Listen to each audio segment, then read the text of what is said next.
שיטת הממשל. זה דבר מופלא, מפני שראש ממשלת ישראל בא ומספר לכם שהוא מסמל שינוי. האיש שהיה ב4 השנים האחרונות אחראי על המצב.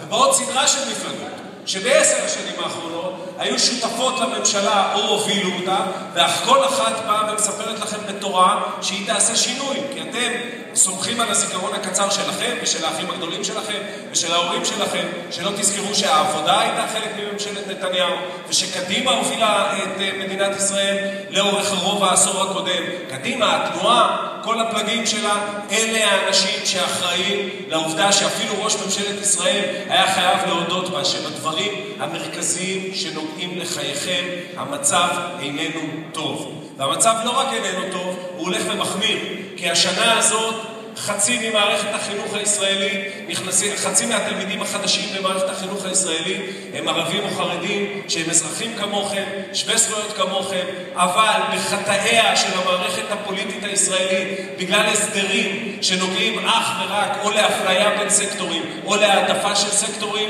הם בסופו של דבר לא ישרתו במקומות שאתם תשרתו ולא יעבדו במקומות שאתם תעבדו ולא ישלמו את המיסים שאתם משלמים.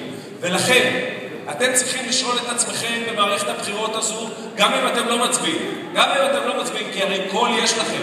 אתם יכולים להשמיע אותו אצלכם בבית, אתם יכולים להשמיע אותו בפעילות פוליטית, ובוודאי אתם יכולים להשמיע אותו באוזני האנשים שקרובים לכם שמצביעים, ולשאול אותם דבר אחד: מה רלוונטי במערכת הבחירות הזו לחיים שלנו? מה יעשה את החיים שלנו פה ליותר טובים, בלי שישסעו בינינו ובלי שיספסרו מולנו בפחד? ואת הדבר הזה יש עתיד בא לשנות. יש עתיד בא עם סדרה של תוכניות שהיא נוגעת לכל אספקט בחיים שלכם, אם לא היום, אז בעוד כמה שנים, ולכל אספקט בחיים של ההורים שלכם. תוכנית של שירות לכל שכן, עובד בתוך 5 שנים תביא לזה שכל בן 18 ישרת את המדינה בשירות צבאי או אזרחי. תוכנית חינוך שתהפוך את מערכת החינוך לכזו שהערך המוביל שלה הוא שוויון, ולא הדבר המשונה הקרוי בישראל מצוינות, שאומר שמתכננים את המערכת כדי שנצא טוב במבחנים הבינלאומיים, אלא תוכנית שבה מורידים את מספר בחינות הבגרות כדי שהמערכת תעניק לכם ערכים, והמערכת תעניק לכם כישורי חיים, ולא תכין אתכם דרך 150 בחינות בגרות לזה ששר החינוך יוכל להתגאות באחוזי הזכאות לבגרות. ותוכניות כלכליות שנוגעות לחיים שלכם ולשוויון מקסימלי במדינת ישראל, כמו תוכנית פריפריה. עכשיו, מי בא לעשות את זה? באים אנשים, אתם שמעתם פה מילים, זורקים לכם מילים, ימין, שמאל ומרכז וסוציאל דמוקרטיה וכל מיני מילים. באים אנשים שאומרים, כל המסגרות האלה, כל המילים האלה כבר לא רלוונטיים לחיים שלנו. אנחנו אנשים שמסכימים על מה שחשוב למה שנוגע לכם, ובאים לעשות את זה יחד.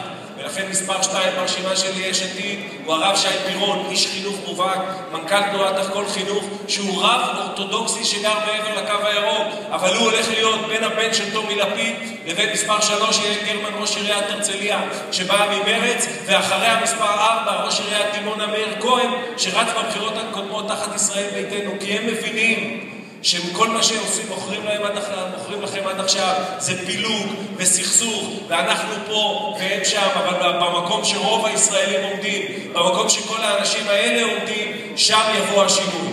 ואנחנו אומרים דבר נורא פשוט, באנו לעשות אותו כי באנו באמצע חיינו.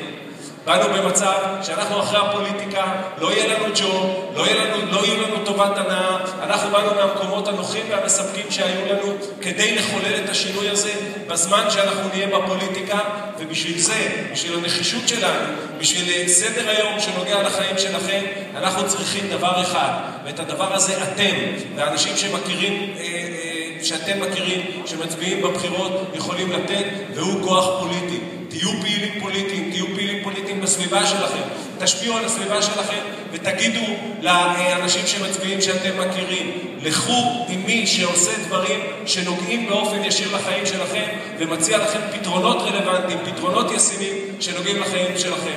אתם תיתנו לנו את הכוח הפוליטי, אנחנו נוכל את השינוי. תודה רבה.